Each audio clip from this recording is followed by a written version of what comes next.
കാറ്റത്തെ കിളിക്കൂടിന്റെ ഇന്നത്തെ എപ്പിസോഡിലേക്ക് എല്ലാവർക്കും സ്വാഗതം. അങ്ങനെ വീട്ടിൽ നിന്ന് ഇറങ്ങിപ്പോയ നികേഷിനെ ഏട്ടന്മാരെല്ലാവരും കൂടി ചേർന്ന് വീട്ടിലേക്ക് തിരിച്ചു കൊണ്ടുവരുന്നുണ്ട്. വീട്ടിലെത്തിയ നികേഷിനോടായി താലവും വിളക്കും എടുക്കാൻ മറന്നുപോയി, അതും കൂടി വേണമായിരുന്നല്ലേ എന്ന നിധിയുടെ ചോദ്യം കേട്ട് നികേഷും ഒന്നും മിണ്ടാതെ തലയും കുനിച്ചിരിക്കുന്നുണ്ട്. വലിയ വീരനായകനായിട്ടല്ലേ തിരിച്ചു വന്നത്? ഏട്ടന്മാരെയെല്ലാം തോൽപ്പിക്കാനായിട്ടല്ലേ ഇറങ്ങിപ്പോയത്? അവര് തോറ്റു, നീ ജയിച്ചു അല്ലേ നികേഷേ എന്ന നിധിയുടെ ചോദ്യം കേട്ട് അവനും വിഷമത്തോടെ നിധിയെ നോക്കിക്കൊണ്ട് ഏട്ടത്തി എന്ന് വിളിക്കുന്നുണ്ട്. അപ്പോഴേക്കും സുഭാഷും അവന് കുടിക്കാനുള്ള വെള്ളമൊക്കെ ആയിട്ട് വരുന്നുണ്ട്. സുഭാഷ് നിധിയോടായി ബീച്ചിൽ പോയി നോക്കാനായിട്ട് നിധി പറഞ്ഞത് എന്തായാലും നന്നായി, അല്ലെങ്കിൽ നമ്മൾ ഇവനെയും തിരഞ്ഞ് വേറെ എവിടെയെങ്കിലുമൊക്കെ നടക്കുമായിരുന്നു എന്ന് പറയുമ്പോൾ ഞാൻ അവിടെ ഉണ്ടാവുമെന്ന് ഏട്ടത്തിക്ക് അങ്ങനെ മനസ്സിലായി എന്ന് നികേഷൻ ചോദിക്കുന്നുണ്ട്. നീ തന്നെ ഒരിക്കൽ പറഞ്ഞതാ വിഷമം വരുമ്പോൾ അവിടെ പോയി ഇരിക്കാറുണ്ടെന്ന്. അന്ന് നീ എന്നോട് കാഷ്വലായിട്ട് പറഞ്ഞതാ, പക്ഷേ എനിക്കത് ഓർമ്മയുണ്ടായിരുന്നു. ആ പോസിബിലിറ്റി ഒന്ന് ട്രൈ ചെയ്തതേ ഉള്ളൂ എന്ന് നിധിയും പറയുന്നുണ്ട്. അപ്പോഴേക്കും സുധീഷും അങ്ങോട്ട് വന്ന് മതി മതി അതൊക്കെ വിട്ടേ, ഇനി നമുക്കെല്ലാവർക്കും എന്തെങ്കിലും കഴിച്ചാലോ? എന്താ കഴിക്കണ്ടേ മോനെ നികേഷേ, ബിരിയാണി പറഞ്ഞാലോ എന്ന് സുധീഷ് ചോദിക്കുന്നത് കേട്ട് നികേഷും ശരിയെന്ന് സമ്മതിക്കുന്നുണ്ട്. എല്ലാവർക്കും ചിക്കൻ മതിയല്ലോ എന്നവൻ ചോദിക്കുമ്പോൾ എല്ലാവരും മതിയെന്ന് സമ്മതിക്കാണ്. അങ്ങനെ അവൻ ഫോൺ എടുത്ത് ബിരിയാണി ഓർഡർ ചെയ്യാൻ നോക്കുന്നുണ്ട്. അക്കൗണ്ടിൽ ബാലൻസ് ഇല്ലാത്തത് കണ്ട് ഹരീഷിനോടായി എടാ ഒരു 500 ബക്സ് തരുമോ എന്നവനോട് ചോദിക്കുന്നുണ്ട്. ഹരീഷ് അവനെ നോക്കുന്നത് കണ്ട് അക്കൗണ്ടിൽ ബാലൻസ് ഇല്ലടാ എന്നവൻ പറയുമ്പോൾ അതെപ്പോഴാണ് ഉണ്ടായിട്ടുള്ളത് എന്ന് ഹരീഷും ചോദിക്കുന്നുണ്ട്. സത്യമായിട്ടും ഇല്ലാത്തതുകൊണ്ടാടാ, ദാ നോക്ക് എന്നും പറഞ്ഞ് അവൻ ഫോൺ ഹരീഷിനെ കാണിക്കുന്നുണ്ട്. സിയോടി ഞാൻ കൊടുത്തോളാം എന്ന് ഹരീഷ് പറയുമ്പോൾ ഓക്കെ, അപ്പോൾ എല്ലാവർക്കും ബിരിയാണി ഓർഡർ ചെയ്തിട്ടുണ്ട് എന്നും പറഞ്ഞുകൊണ്ട് ബിരിയാണി ഓർഡർ ചെയ്ത സന്തോഷത്തിൽ നമുക്കൊരു സെൽഫി ഒക്കെ എടുത്താലോ എന്നും പറഞ്ഞ് ഫോണും പിടിച്ച് എല്ലാവരുടെയും മുന്നിലേക്കായി നിൽക്കുന്നുണ്ട്. എല്ലാവരും വിഷമത്തോടെ അതേ നിൽപ്പ് തന്നെ നിൽക്കുന്നത് കണ്ട് സുധീഷും ഫോണും എടുത്ത് പുറകോട്ട് തന്നെ മാറി നിൽക്കാണ്. അപ്പോഴേക്കും വിഷമം കൊണ്ട് തലയും താഴ്ത്തിയിരിക്കുന്ന നികേഷിനടുത്തേക്ക് നിധി മെല്ലെ ചെന്ന് അവന്റെ കൈ പിടിക്കുന്നുണ്ട്. അവൻ നിധിയെ നോക്കുമ്പോൾ ചിരിക്കാനായി അവൾ സ്മൈലി കാണിക്കുന്നുണ്ട്. നിധി അവനെ നോക്കി സന്തോഷത്തോടെ ചിരിക്കുന്നത് കണ്ട് അവനും നിധിയെ നോക്കി സന്തോഷത്തോടെ ചിരിക്കാണ്. പിന്നീട് രാത്രിയാവുമ്പോൾ എല്ലാവരും ഡൈനിങ് ഹാളിൽ ഉറങ്ങാൻ കിടക്കുന്നുണ്ട്. അന്യന്മാർ 3 പേരും ഉറങ്ങിയിട്ടും സുഭാഷ് ഉറക്കം വരാതെ നികേഷിനെ നോക്കി തന്നെ കിടക്കാണ്. പെട്ടെന്ന് അവൻ എന്തോ ആലോചിച്ച പോലെ അകത്തേക്ക് പോയി ഒരു തോർത്തുമുണ്ട് എടുത്ത് വരുന്നുണ്ട്. അതിന്റെ ഒരറ്റം തന്റെ കാലിൽ കെട്ടി മറ്റേ അറ്റം നികേഷിന്റെ കാലിൽ കെട്ടാനൊരുങ്ങുമ്പോഴാണ് നിധി വാതിൽ തുറന്ന് പുറത്തേക്ക് വരുന്നത്. സുഭാഷ് നികേഷിന്റെ കാലിൽ തോർത്തുമുണ്ടെടുത്ത് കെട്ടുന്നത് കണ്ട് നിധിയും ഒരു അമ്പരപ്പോടെ അവനെ നോക്കുന്നുണ്ട്. അപ്പോഴേക്കും നികേഷും പെട്ടെന്ന് ഉണരാണ്. തന്റെ കാലിലെ കെട്ട് കണ്ട് നികേഷ് സുഭാഷിനെ നോക്കിക്കൊണ്ട് എന്താ ഏട്ടാ ഇത് എന്ന് ചോദിക്കുന്നുണ്ട്. അത് പിന്നെ രാത്രി ഞാൻ വല്ലാണ്ട് അപ്സെറ്റായിരുന്നു, നീ എങ്ങാനും രാത്രി എന്നവൻ പറഞ്ഞു തുടങ്ങുമ്പോഴേക്കും ഏട്ടൻ പേടിക്കണ്ട, ഞാനിനി എങ്ങോട്ടും ഓടിപ്പോവില്ല എന്ന് നികേഷും പറയുന്നുണ്ട്.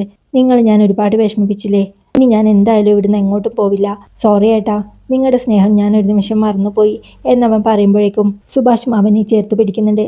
ഞാൻ അഴിക്കാം എന്നവൻ കാലിലേക്ക് കെട്ട് നോക്കിക്കൊണ്ട് പറയുമ്പോഴേക്കും വേണ്ട, അതവിടെ തന്നെ നിന്നോട്ടെ, കൂട്ടിക്കെട്ടി കാവലായി നിൽക്കാൻ ഒരാളുള്ളത് എപ്പോഴും നല്ലതല്ലേ ഏട്ടാ, അതവിടെ കിടന്നോട്ടെ, ഏട്ടൻ കിടന്നോ എന്നവൻ പറയുമ്പോൾ സുഭാഷും ശരിയെന്ന് സമ്മതിച്ചുകൊണ്ട് തൻ്റെ പായയിലേക്ക് കിടക്കുന്നുണ്ട്. സുഭാഷ് തന്നെ നോക്കി കിടക്കുന്നത് കണ്ട് നികേഷും അവൻ്റെ അടുത്തേക്ക് ചേർന്ന് കിടക്കുന്നുണ്ട്.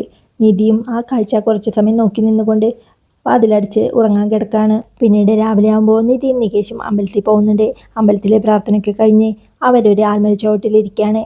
നിധി പ്രസാദമായി കിട്ടിയ പഴം നികേഷിന് കൊടുത്ത് കഴിക്കുക എന്ന് പറയുമ്പോൾ വേണ്ട ഏട്ടത്തി എന്നവൻ പറയുന്നുണ്ട്. കഴിക്കടാ എന്നവൾ നിർബന്ധിക്കുമ്പോൾ അവനും ആ പഴം വാങ്ങാണ്.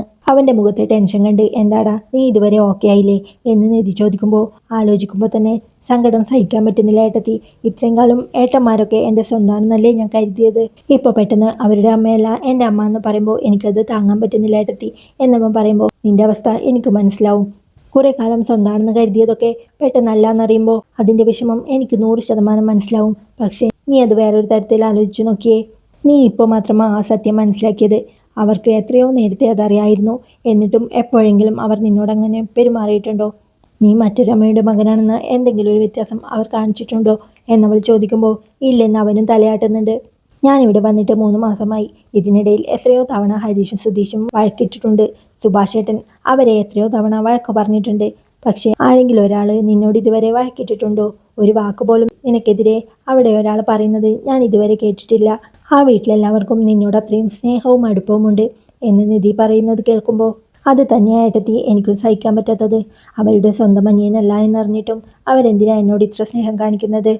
അതിലല്ലേ നികേഷെ നീ സന്തോഷിക്കേണ്ടത്, നിന്റെ അമ്മ വേറെ അവരുടെ അമ്മ വേറെ എന്ന വേർതിരിവ് കാണിച്ചാലല്ലേ നീ വിഷമിക്കേണ്ടത്? ഇന്നലെ നിന്നെ കാണാതായപ്പോൾ ആ 3 പേരും അനുഭവിച്ച ടെൻഷൻ എത്രയാണെന്ന് നിനക്കറിയോ?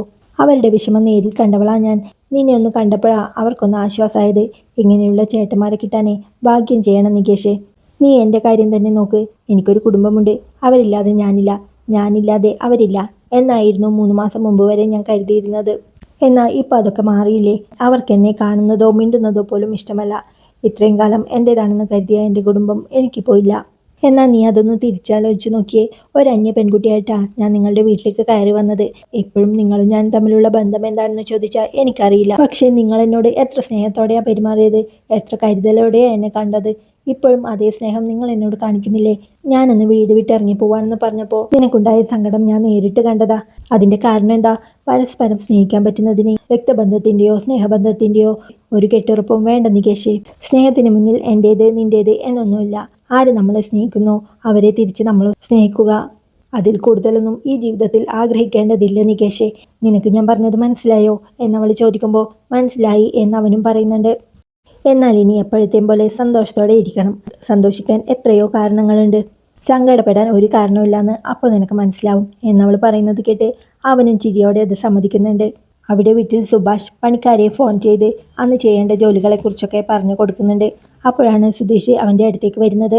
എൻ്റെ വൈഫ് എവിടെ പോയി എന്ന് സുധീഷ് ചോദിക്കുമ്പോൾ സുഭാഷ് ഫോൺ കട്ട് ചെയ്തുകൊണ്ട് നിധിയും നികേഷും അമ്പലത്തിൽ പോയി എന്ന് പറയുന്നുണ്ട്. അവൻ ഓക്കെ ആയല്ലോ അല്ലേ എന്ന് സുധീഷ് ചോദിക്കുമ്പോൾ എന്ന് തോന്നുന്നു എന്ന് സുഭാഷും പറയാണ്.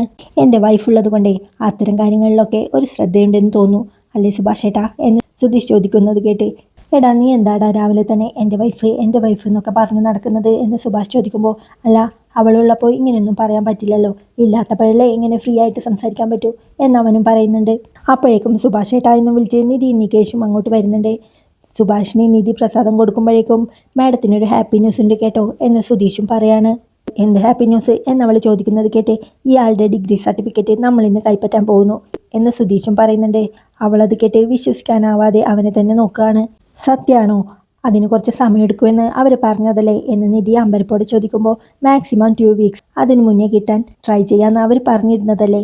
പിന്നെ ഈ സുധീഷ് ഇടപെട്ടതുകൊണ്ട് VIP പരിഗണനയിൽ അത് കുറച്ച് നേരത്തെ കിട്ടിയെന്ന് കരുതിയാൽ മതി എന്ന് സുധീഷ് പറയുന്നത് കേട്ട് ഇത് നുണയല്ലല്ലോ അല്ലേ എന്നവളും സംശയത്തോടെ ചോദിക്കുന്നുണ്ട്. എന്താ നിധി ഇത് എന്ന് സുധീഷ് പറയുമ്പോൾ നിധിക്ക് അങ്ങനെ തോന്നിയതിൽ ഒരു കുറ്റവും പറയാനില്ല, നീ തന്നെ വരുത്തി വെച്ചതല്ലേ എന്ന് സുഭാഷും പറയുന്നുണ്ട്. ഇപ്പോൾ തന്നെ പോയാൽ കൈയോടെ വാങ്ങിയിട്ട് വരാം, എന്താ പോരുന്നു എൻ്റെ കൂടെ എന്ന് സുധീഷ് ചോദിക്കുമ്പോൾ എനിക്കിപ്പോഴും വിശ്വസിക്കാൻ പറ്റുന്നില്ല എന്ന് നിധി പറയുമ്പോഴേക്കും വേഗം വാ ഇപ്പോൾ തന്നെ പോവാം എന്ന് സുധീഷും പറയുന്നുണ്ട്. അത് സൂപ്പറായല്ലോ, ഏട്ടത്തി കുറേ കാലം അത് ആഗ്രഹിച്ചതല്ലേ, എന്തായാലും നന്നായി, കൺഗ്രാറ്റ്സ് എന്ന് നികേഷ് പറയുമ്പോൾ അവനോട് താങ്ക്സും പറഞ്ഞ് ബാഗ് എടുത്തു വരാം എന്ന് പറഞ്ഞ് നിധി അകത്തേക്ക് പോകുന്നുണ്ട്. എന്തായാലും നന്നായി, ഒരെണ്ണെങ്കിലും ഒപ്പിച്ചല്ലോ എന്ന് സുഭാഷ് പറയുന്നത് കേട്ട് SSLC സർട്ടിഫിക്കറ്റ് വേണോ തോറ്റതിൻ്റെ എന്ന് സുഭാഷിനെ കളിയാക്കിക്കൊണ്ട് സുധീഷും ചോദിക്കുന്നുണ്ട്. വേണ്ട എന്ന് സുഭാഷ് പറയുമ്പോഴേക്കും നിധിയും ബാഗും എടുത്ത് അങ്ങോട്ട് വരുന്നുണ്ട്. അങ്ങനെ അവർ രണ്ടുപേരും യാത്ര പറഞ്ഞ് അവിടുന്ന് ഇറങ്ങാണ്. അവർ പോയി കഴിഞ്ഞതിന് ശേഷം നികേഷ് ടെൻഷനോടെ ഡൈനിങ് ടേബിളിൽ ഇരിക്കുന്നത് കണ്ട് സുഭാഷും അവൻ്റെ അടുത്തേക്ക് വരുന്നുണ്ട്. എടാ ഉച്ചയ്ക്ക് നിനക്ക് ബിരിയാണി ഓർഡർ ചെയ്യാം എന്നവൻ പറയുമ്പോൾ ശരിയെന്ന് നികേഷും സമ്മതിക്കാണ്. അല്ലെങ്കിലേ ഞാൻ ഇന്ന് പോണ്ടാന്ന് വെച്ചാലോ, നമുക്ക് രണ്ടുപേർക്കും പുറത്തു പോയി കഴിക്കാം എന്ന് സുഭാഷ് പറയുന്നത് കേട്ട് സുഭാഷ് ഏട്ടൻ പേടിക്കണ്ട, ഞാനിനി എങ്ങോട്ടും പോവില്ല എന്നവൻ പറയുന്നത് കേട്ട് അതല്ലടാ, എനിക്കിന്ന് അത്ര കാര്യമായിട്ടുള്ള പണിയൊന്നുമില്ല അതുകൊണ്ടാ എന്നും പറഞ്ഞ് എങ്കിലേ ഞാൻ നിനക്കൊരു ചായ എടുക്കാം എന്നും പറഞ്ഞ് സുഭാഷ് അടുക്കളയിലേക്ക് പോകാൻ ഒരുങ്ങുന്നുണ്ട്. അപ്പോഴേക്കും നികേഷും സുഭാഷ് ഏട്ടാ എന്നവനെ പുറകിന്ന് വിളിക്കാണ്. സുഭാഷ് തിരിഞ്ഞു നോക്കുമ്പോഴേക്കും നികേഷ് എഴുന്നേറ്റ് അവൻ്റെ അടുത്തേക്ക് പോകുന്നുണ്ട്. സുഭാഷ് ഏട്ടാ ഞാനൊരു കാര്യം ചോദിക്കട്ടെ എന്നവൻ പറയുമ്പോൾ ചോദിക്കടാ എന്ന് സുഭാഷും പറയാണ്. അവരിപ്പോഴും ഉണ്ടോ? എൻ്റെ അമ്മ നാട്ടുകാരൊക്കെ പറയുന്നത് അച്ഛൻ രണ്ടാമത് കൊണ്ടുവന്ന സ്ത്രീ എവിടെയോ ഉണ്ടെന്നാ. അവരിപ്പോൾ ജീവിച്ചിരിപ്പുണ്ടോ സുഭാഷ് ഏട്ടാ? അതുപോട്ടെ, അവരിവിടെ ഉണ്ടായിരുന്ന സമയത്ത് നിങ്ങളെ നന്നായി നോക്കിയിട്ടുണ്ടോ? മോശമായിട്ട് പെരുമാറിയിട്ടൊന്നും ഇല്ലല്ലോ അല്ലേ?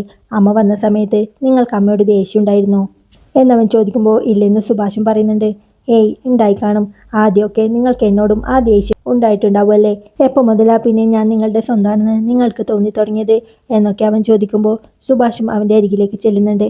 ഒരു കുഞ്ഞ് ജനിച്ച് അതിന് ഓർമ്മകൾ വീണ്ടെടുക്കാനുള്ള ഒരു പ്രായം ഉണ്ടാവും. പരമാവധി 2 വയസ്സ് വരെ അതുണ്ടാവും. കുട്ടിക്കാലത്തെ ഓർമ്മകളിൽ ഞങ്ങൾ നിന്റെ സ്വന്തം തന്നെ ആയിരുന്നില്ലേ നികേഷേ? അല്ലാതെ എന്തെങ്കിലും ഒരു ഓർമ്മ നിനക്കുണ്ടായിട്ടുണ്ടോ? സത്യമായിട്ടും നിന്റെ അമ്മ എങ്ങോട്ടാ പോയതെന്ന് ഞങ്ങൾക്കറിയില്ല. പക്ഷേ അവർ ജീവിച്ചിരിപ്പുണ്ടായിരുന്നെങ്കിൽ ഒരിക്കലെങ്കിലും നിന്നെ കാണാൻ വരുമായിരുന്നില്ലേ? നീ പിച്ച വെച്ച് നടന്നത് ഞങ്ങളുടെ കൈകളിലാ, നീ വളർന്നത് ഞങ്ങളുടെ നെഞ്ചി കിടന്നിട്ടാ. ഇനി നീ അല്ലെന്ന് പറഞ്ഞാലും ഞങ്ങൾ നിന്റെ ചേട്ടന്മാരല്ലാതെ ആവില്ല നികേഷേ. നീ ആ ഫോട്ടോ കണ്ടില്ലായിരുന്നെങ്കിൽ ഇങ്ങനെയൊന്നും ചോദിക്കില്ലായിരുന്നല്ലോ എന്ന് സുഭാഷ് പറയുമ്പോഴേക്കും നികേഷും പൊട്ടിക്കരയാണ്. സുഭാഷ് അവന്റെ കരയുന്ന കൈകളിലെടുത്തോണ്ട് ഇനി നീ ഇങ്ങനെയൊന്നും ആലോചിക്കരുത് എന്ന് സുഭാഷ് പറയുമ്പോൾ നികേഷും അത് സമ്മതിക്കുന്നുണ്ട്. അങ്ങനെ പറഞ്ഞാൽ പോരാ, നീ എൻ്റെ തലയിൽ തൊട്ട് സത്യം ചെയ് എന്ന് പറഞ്ഞ് നികേഷിന്റെ കൈ സുഭാഷിന്റെ തലയിലേക്ക് എടുത്ത് വയ്ക്കുന്നുണ്ട്. സത്യം ചെയ്യടാ നികേഷേ എന്ന് സുഭാഷ് പറയുമ്പോൾ ഇല്ല ഞാൻ ചോദിക്കില്ല എന്ന് നികേഷും പറയുന്നുണ്ട്. ചോദിക്കില്ല എന്നല്ല, നീ ആലോചിക്കില്ല എന്ന് പറ എന്നവൻ പറയുമ്പോൾ അവനും ഒരു നിമിഷം എന്തോ ആലോചിച്ച് നിന്നുകൊണ്ട് ഇനി ഒരിക്കലും ഞാൻ അങ്ങനെയൊന്നും ആലോചിക്കില്ല എന്ന് സുഭാഷിന്റെ തലയിൽ തൊട്ട് സത്യം ചെയ്യുന്നുണ്ട്. സുഭാഷ് അവന്റെ കൈ തൻ്റെ തലയിൽ നിന്നും എടുത്തു മാറ്റിക്കൊണ്ട് ശരി ഞാൻ പോയി ചായ ഇടാം എന്ന് പറഞ്ഞ് അടുക്കളയിലേക്ക് പോകാൻ ഒരുങ്ങുമ്പോഴേക്കും നികേഷ് വീണ്ടും സുഭാഷിന്റെ കയ്യിൽ പിടിക്കുന്നുണ്ട്. സുഭാഷ് തിരിഞ്ഞു നോക്കുമ്പോഴേക്കും സങ്കടത്തോടെ സുഭാഷിനെ തന്നെ നോക്കി നിൽക്കുന്ന നികേഷ് പെട്ടെന്ന് സുഭാഷിനെ ചേർത്ത് പിടിച്ച് പൊട്ടിക്കരയാണ്. സുഭാഷും അവനെ ചേർത്ത് പിടിച്ച് കരഞ്ഞുകൊണ്ട് അവനെ ആശ്വസിപ്പിക്കുന്നുണ്ട്. സങ്കടം സഹിക്കാനാവാതെ പൊട്ടിക്കരയുന്ന നികേഷിനെ ആശ്വസിപ്പിച്ചുകൊണ്ട് ചേർത്ത് പിടിക്കുന്ന സുഭാഷിനെ കാണിച്ചുകൊണ്ടാണ് ഇന്നത്തെ എപ്പിസോഡ് അവസാനിക്കുന്നത്. ഈ കിളിക്കൂടിന്റെ ബാക്കി വിശേഷങ്ങളുമായി